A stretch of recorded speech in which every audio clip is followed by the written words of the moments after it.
tayo. Anong tayo? Wait lang ako sa buhay nila.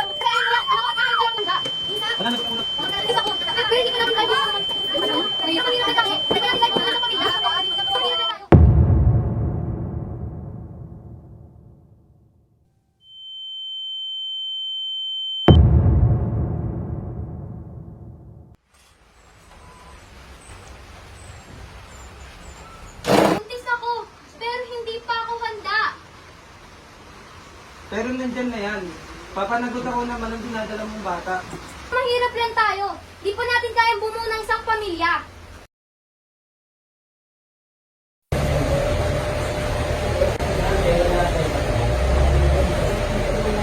Lisa, ikuha mo nga ako ng pwede kong makain dahil ako'y nagugutom na. Pero pwede po bang ikaw na lang po? May ginagawa pa po kasi ako eh. Susunod ka ba o gusto mo makatigil na masasakit na hampas? Ito na po, kukuha na po.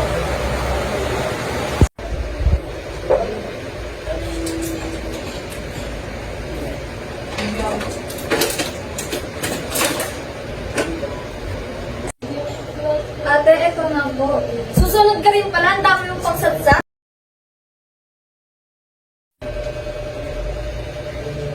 Lisa!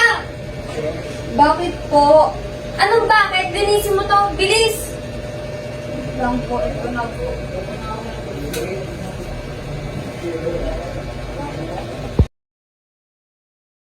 Ito na.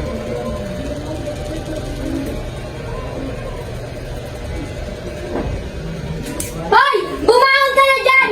Magluluto ka pa ng pagkain namin! Baka makatikim ka sa akin! Mama, ano po ba yung problema niyo? Ba't niyo po kasi nabuyan ng tubig?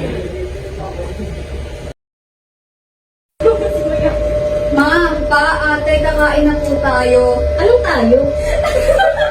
Pero, kakain... Masasalita ka pa? Hindi na po. Sige, kain na po kayo. Naka-prepare na po yung pagkain doon. Ay, nako. Hindi man lang nila ako pinagtira ng pagkain. Nagugutom na ako. Ba't kaya ganun sila sa akin? Parang di nila ako pamilya.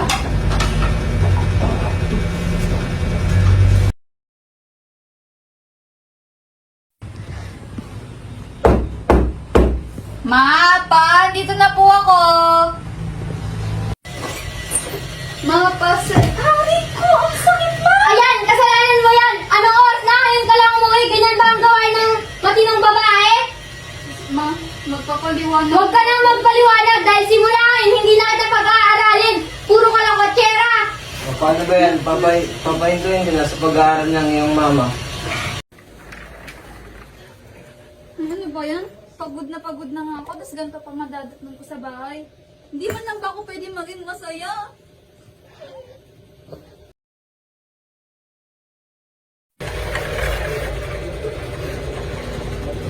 Ma, may gusto na po sana akong itanong sa inyo na gusto ko na rin pong matagal na malaman kung ganun po yung mga trato niyo sa akin.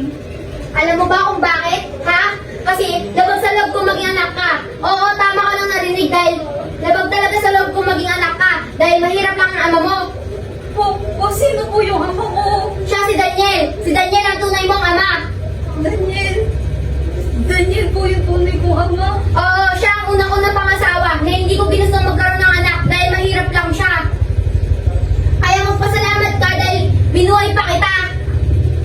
Kaya po pala ganun yung trato niyo sa akin. Tas, Oo, kaya kahit kailan hindi kita matatanggap.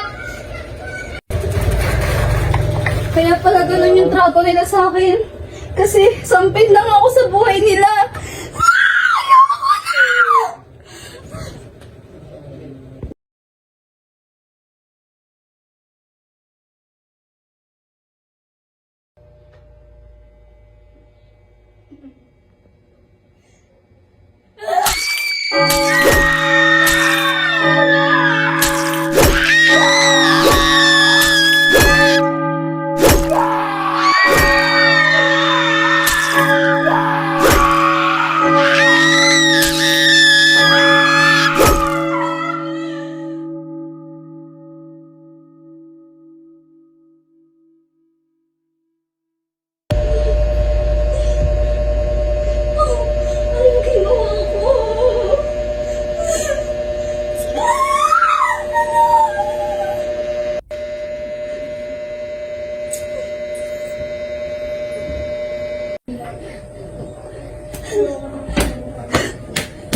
Kuya, kilala niyo po ba si Daniel Di Guzman po? Ayoko, ganyan. Ligo ka lang on time. Nakikita mo yung bahay niyo doon. Itay! Itay! Itay! Ba't niyo po ako iniwan? Itay! Kayo na lang po inaasahan ko! Itay! Itay!